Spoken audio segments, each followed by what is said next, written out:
even if the Golden State Warriors get back to the NBA Finals without KD and lose to Cleveland, do they keep that unit together after being down 3-1 and losing, and then the next year playing again in the NBA Finals and losing again? Do they keep that crew together?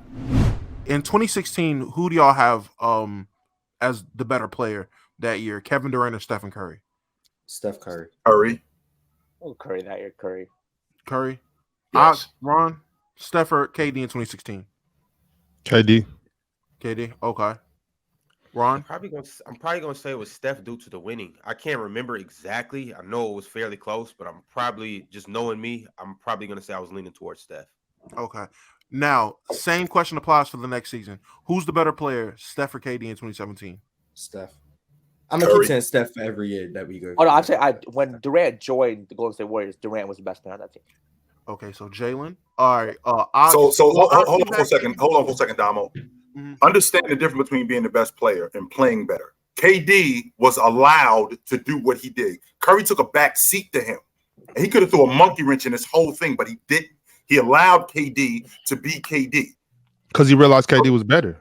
No, he didn't realize KD was better. Let's make sure we clear. I mean, how do we know that though? Well, the reason why we know that is because I didn't need you. You needed me more than I needed you. That's why you came over here. You needed. I was doing what I was already doing before you got over here. They needed KD to beat LeBron. You know what I'm saying? Like they needed each other, Chilton. No. But you needed me more than I needed you. Remember when we're talking about the Western Conference. You trying to get to James. The only way to get to James is to get through me. I'm the gatekeeper. Which you can't get through me. Chilton. It doesn't stop there. It's not that yes, shallow. It does. It's not that shallow. This pool is deep. We can't just make that statement and just run with it. Steph was needed Kevin Durant. Yes, he did. I can't. It goes both ways. Don't get me wrong. And with that, it does, Damo, because one had a chip already, the other didn't. One had a chip already, but he wasn't about to get no more. One didn't. But the difference is, one wasn't. I understand that. Why are you saying Steph wouldn't have won it yet? Like I don't. They're both. That's so saying that is just it's. That's what I'm saying. It's a lot of speculation, Mars. It's a lot of speculation because it goes like we can always say who's to say that KD and Russ run it back, they don't win the West now. I agree. I think. You know what I'm saying? I think if KD went to the Spurs with Kawhi, I think they mopped the Warriors. Me personally. But KD joined Golden State, and I don't think it's because he was worried about Golden State. I think he's made it clear he wanted to play in a team system, unlike OKC. He wanted to be around shooting, unlike OKC, and he liked the way Golden State played basketball. Mm-hmm. I think Kevin Durant's move was strictly based on the fact he wanted to enjoy playing basketball, and the Warriors was the best situation for him. I don't think it's because he was intimidated by Steph and needed him to make the finals. I don't think it was any of that, me personally. I also don't think Steph needed Kevin Durant. I think the Warriors without KD could have run it back, got to the finals at some point, and I think they could have won a chip. Now, do I think it was going to be as much of a foregone conclusion as with KD? Of course not, because you get KD as pretty much everyone knew it was a wrap, even despite the fact that I remember people saying Cleveland were going to win, but the revisionist history can change that. But I don't think Steph needed KD. I also don't think KD needed Steph. I think what KD wanted was Golden State.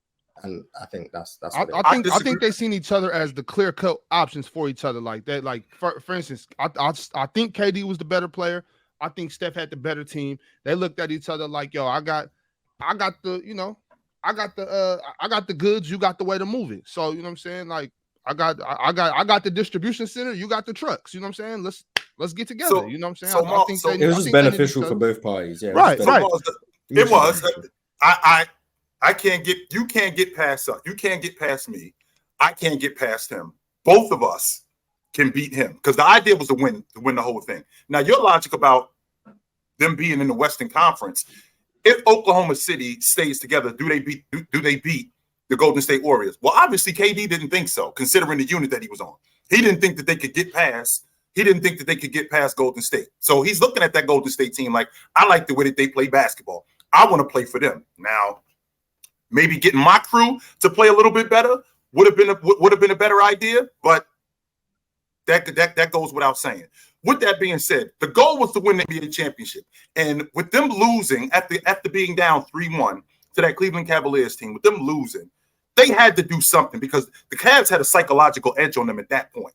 And I don't think that there was any doubt coming into that next season, even if KD stays in Oklahoma City, the Cleveland Cavaliers would have been the favorite to win the NBA championship again. And if they end up, even if the Golden State Warriors get back to the NBA Finals without KD and lose to Cleveland, do they keep that unit together after being down 3-1 and losing, and then the next year playing again in the NBA Finals and losing again? Do they keep that crew together? I don't think that they do.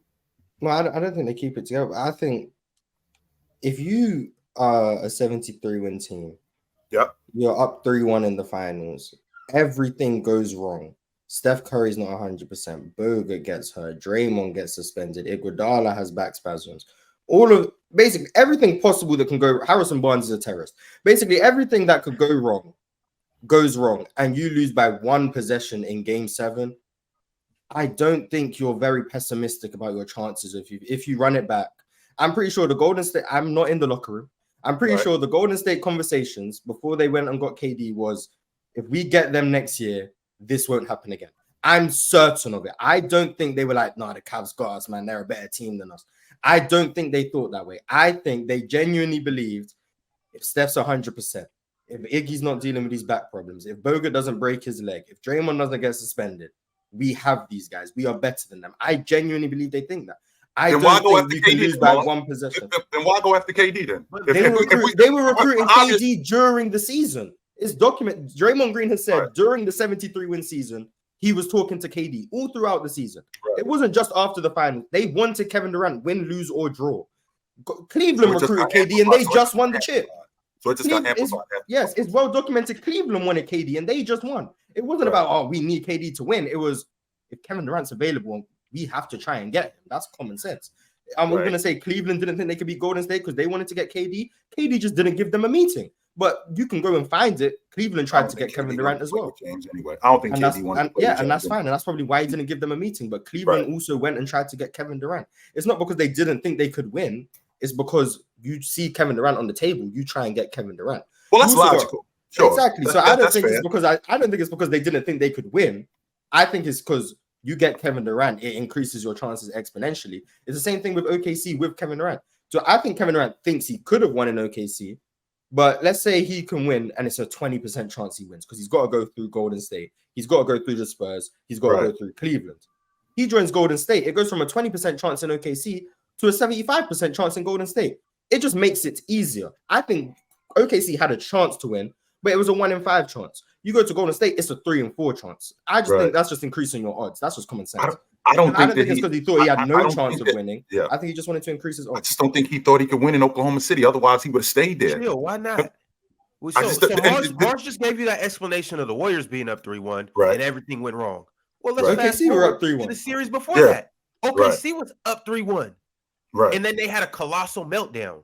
Yep. And you got to understand at this moment in time, people are saying Kevin Durant is better than Steph Curry. They're saying Kevin Durant is the second best player in the world. They're saying Kevin Durant is on the ascension to take, the best player in the league if he continues down that route. So why wouldn't he believe that they have a shot to win? You're up 3-1 against the Golden State Warriors, who they had just won the prior year. And then they just went and they were up 3-1 against Bron and them, and then they had their meltdown. Why wouldn't you believe that? Why wouldn't you believe that? And you're still relatively young at this point. Russell Westbrook's still relatively young. Serge Ibaka, you have a young core. Why wouldn't you believe that if you run it back the very next year, you guys can do the same thing against the Warriors and you guys can beat everybody that you have previously beat?